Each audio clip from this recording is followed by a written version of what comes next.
Hello, my name is Ahmad Alfi Roziq.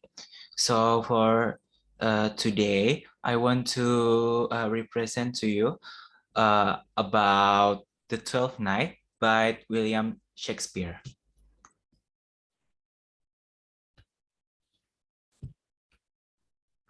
The content of this presentation, the first is the biography, the second is the works, and then the selected words, which means the 12th night.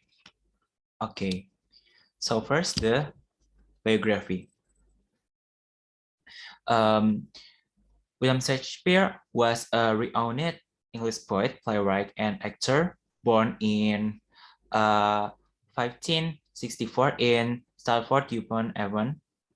His birthday is most commonly celebrated on 23 April. See when was Shakespeare born, which is also believed to be the date he died in 1616.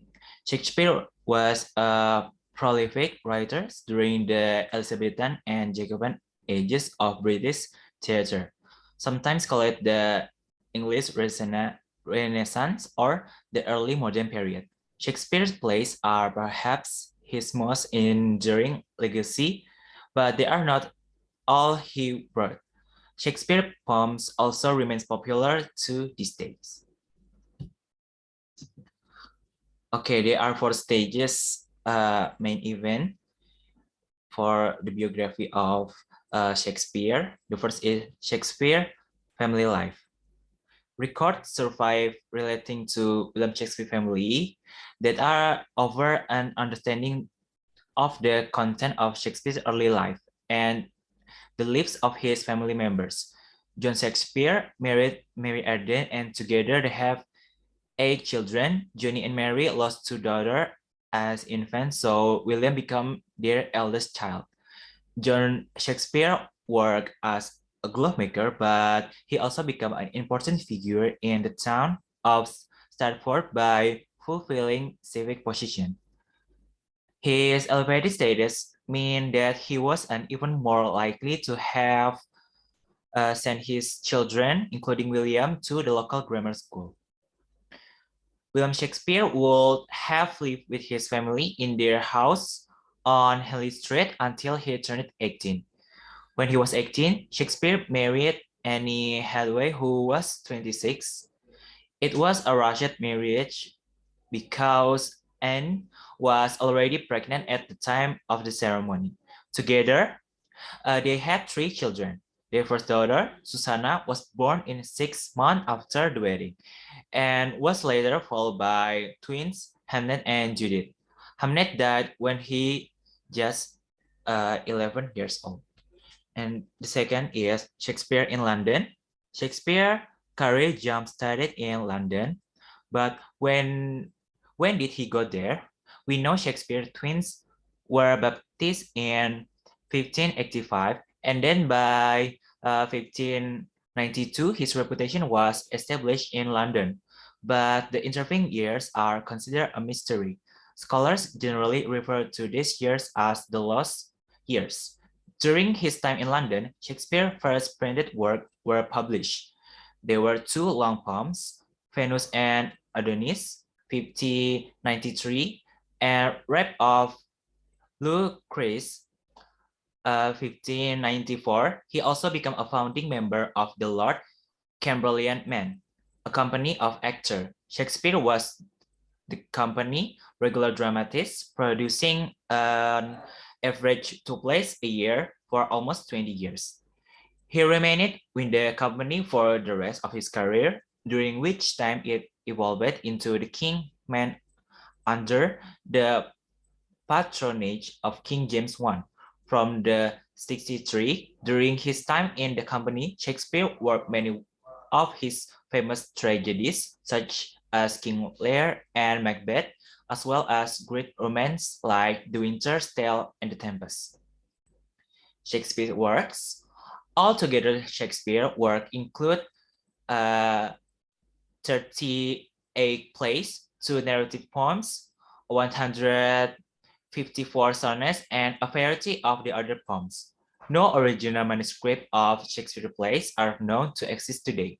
It is actually thanks to a group of actors from Shakespeare Company that we have about half of the plays at all. They collected them for publication after Shakespeare death.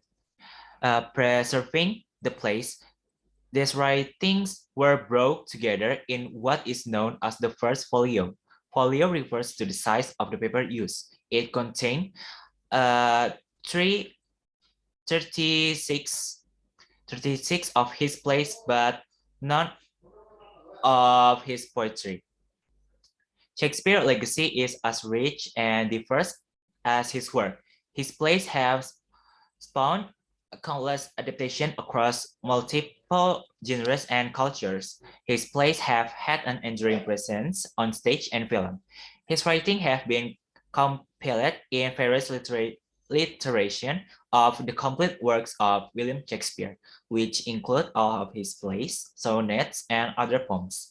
William Shakespeare continues to be one of the most important literary figures of English language. And the last is New Place, a home in Stratford-upon-Avon. Shakespeare's success in the London theatres made him considerably wealthy, and by 1597, he was able to purchase New Place, the largest house in the borough of Stratford-upon-Avon. Although his professional career was spent in London, he maintained close links with his native town. Recent archaeological evidence discovered on the site of Shakespeare's new place shows that Shakespeare was only ever an intermittent lodger in London. This suggests he divided his time between Stratford and London, a 2 or 3 day commute. In his later years, he may have spent more time in Stratford-upon-Avon than scholars previously thought. On his father's death in 1601, William Shakespeare inherited the old family home in Henley Street, part of which was then leased to the tenants. Further, property invested in Stratford followed, including the purchase of 107 acres of land in 62. Shakespeare died in Stratford on 23 April 1660 at the age of 52. He is buried in the sanctuary of Parish Church, Holy Trinity. And the next is the works. They are, this is not all the famous work, but this is not all the work of the William Shakespeare, but this is 4 famous works that I want to mention. The first is Romeo and Juliet, 1595, first of the works of Shakespeare that has become a classic of tragic love, of which numerous theatrical, literary, and film version and adaptation have been made. It is considered its first tragedy. The impossible love between two adolescents, Romeo and Juliet, who have become the model of romantic lovers. It combines destiny and personal choice, factor that will lead to the terrible end. The second is Merchant of Venice. In this piece, Shakespeare tries to draw a social backwards by showing the class differences and the relationship between them. His view is not precisely classic, but quite contrary. He proposed that what is important is not birth but formation, something that clashes with the structural and conservative idea of class society.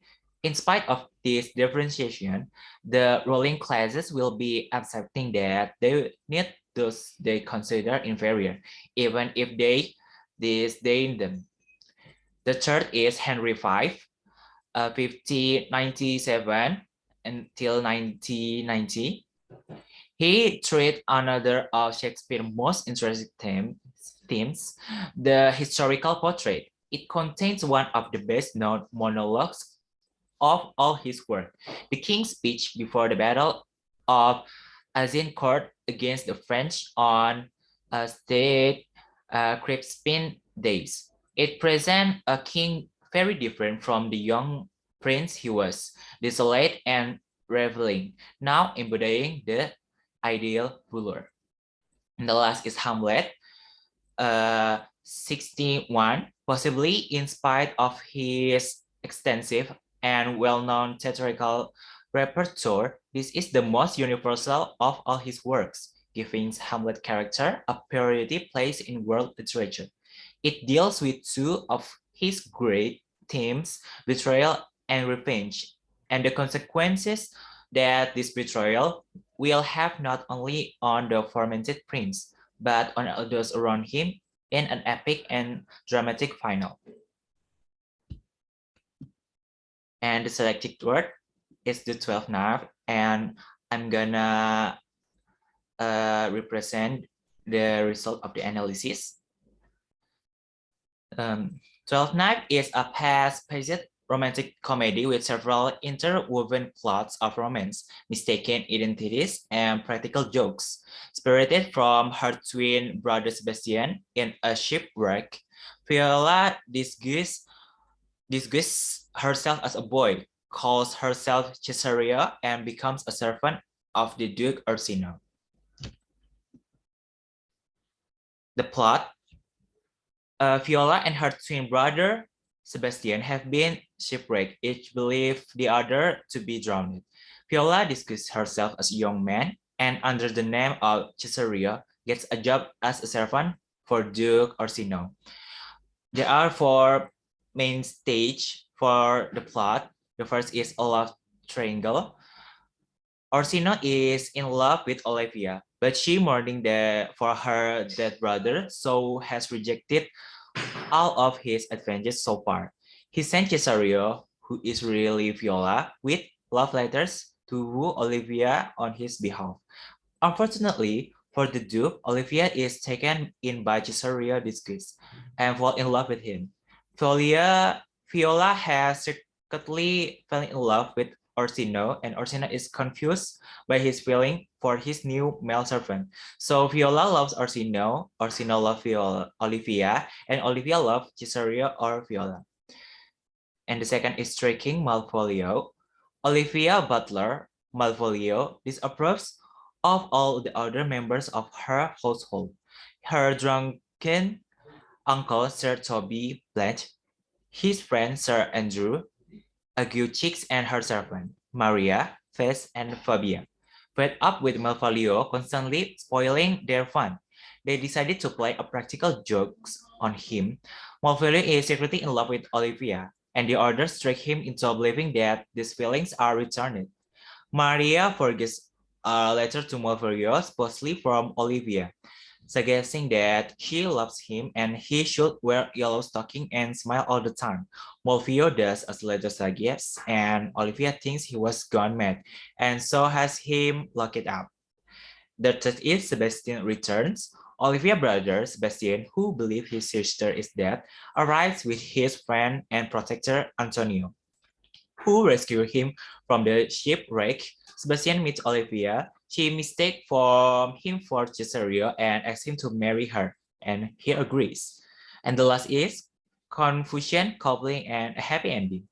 Lots of confusion follows around the mistake identity of Sebastian and Cesario, and exactly who is promised to whom. Eventually, all of this relief revealed the brother and sister are reunited, and the love triangle is resolved into two couples, Sebastian and Olivia and Orsino. Finally, Viola discovered the trick that has been played on Malvolio, and he released from the confinement. The characters, they are Orsino, the Duke of Illyria and its ruler. At the opening of the comedy, he is desperately in love with Lady Olivia, who spurned his romantic overtures in spite of the fact that he is a perfect and ideal gentleman. And then Viola or Cesario, after being shipwrecked, she disguises herself as a young boy, takes the name of Cesario, and attained a position in Duke Orsino household because of her wit and charm. As a boy, she is then used as emissary from the Duke to court Lady Olivia, her twin brother, Sebastian looked exactly like her. Lady Olivia, she is a rich countess who, at first, plans to mourn her brother recent death for 7 years. But when she meets the emissary of from Duke Orsino, Viola, disguised as a boy, she immediately falls in love with the youth. And then Sebastian, the twin brother to Olivia, who is mistaken for Cesario when Sebastian arrives in town. He meets Olivia and enters immediately into a marriage with her. Antonio, a sea captain who aids and protects Sebastian, his pleas for help are ignored by Viola, who in her disguise looks exactly like her twin brother. Sir Toby Blanche, Sir Andrew Aguichic, Malvolio, Maria, Feste, Fabian, Valentino and Korea, and the sea captain. And then the setting. The setting is Illyria, the exotic setting of 12th Night. Is it important to the play romantic atmosphere? Illyria was an ancient region of the Western Balkans who crossed the eastern coast of the Adriatic Sea, which is the only part of ancient Illyria which is relevant to the play, covered by from the north to south, the coast of modern-day Slovenia, Croatia, Bosnia and Herzegovina, Montenegro, and Albania. It includes the city of State Republic of Ragusa, which has been proposed the setting. And the theme, there are two themes in this play or drama. The first is gender. Viola is not alone among Shakespeare's cross-dressing heroines in Shakespeare's theater. Convention dictated that adolescent boys play the role of female characters, creating humor in the multiplicity of disguise found in a female character who for a while pretended at masculinity. Her cross-dressing enables Viola to fulfill usually male roles, such as acting as messenger between Orsino and Olivia, as well as being Orsino confident. She does not, whoever used her disguise to enable her to intervene directly in the plot. Unlike other Shakespearean heroines such as Rosalind in As You Like It and Portrait in The Merchant of Venice, remaining someone who allows time to untangle the plot. Viola's persistence in transvestism through her betrothal in the final scenes of the play often engender a discussion of the possibility homoerotic relationship between Viola and Orsino. And then the meta theater at Olivia first meet with Cesario, which means Olivia, in Act 1, Scene 5. She asks her, are you a comedian? An Elizabethan term for actor. Viola replied, I am not that I played, epitomizing her adoption of the role of Cesario, which means Olivia, is regarded as one of several references to theatrically theatricality and playing within the play. The plot against Malvolio revolves around these ideas, and Fabian remarks in Act 3, Scene 4, if this were a play you put on stage now, I could condemn it as an improbable fiction. In Act 4, Scene 2, Feste the Fool plays the both part in the play for Malvolio benefits, alternating between adopting the voice of the local curate, Sir Thopas, and his own voice. He finished by likening himself to the old vice of English morality play. Other influences of English folk tradition can be seen in the Faces songs and dialogue, such as his final song in Act 5. The last line of this song, and we strive to please you every day, is a direct echo of similar lines for several flux play. And then the last is point of view.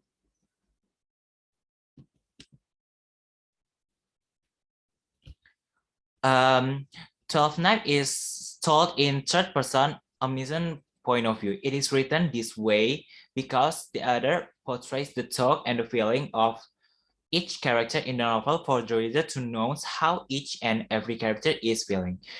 The overall point of view of Twelfth is dramatic, but it follows certain characters more than others, encouraging the audience to sympathize with their particular perspective and sensibility. In 12th Night, the most privileged characters are Viola and Face. Okay, I think for that's all the explanation, and the conclusion is William Shakespeare was an English poet, playwright, and actor. He was born on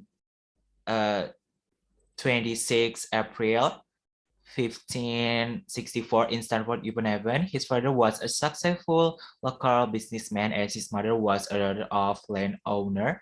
Shakespeare is widely regarded as the greatest writer in the English language and the world preeminent dramatist. He is often called England's national poet and nicknamed the Bard of Avon. He wrote about 38 plays, 154 sonnets, 2 long narrative poems, and a few others verse, of which the authorship of some is unsustained. His plays have been translated into every major living language and are performed more often than those of any playwright. And then, after knowing some of the intrinsic elements in this drama, it can be seen that there are hidden meanings that it cannot be immediately known by reading it, such as how the real character felt, the atmosphere at the time of the event, even the character words that can conclude at what the time even occurred. Therefore, how important it is to know the intrinsic element if we want to deeply into literature, especially drama. Okay, so I think that's all. Thank you.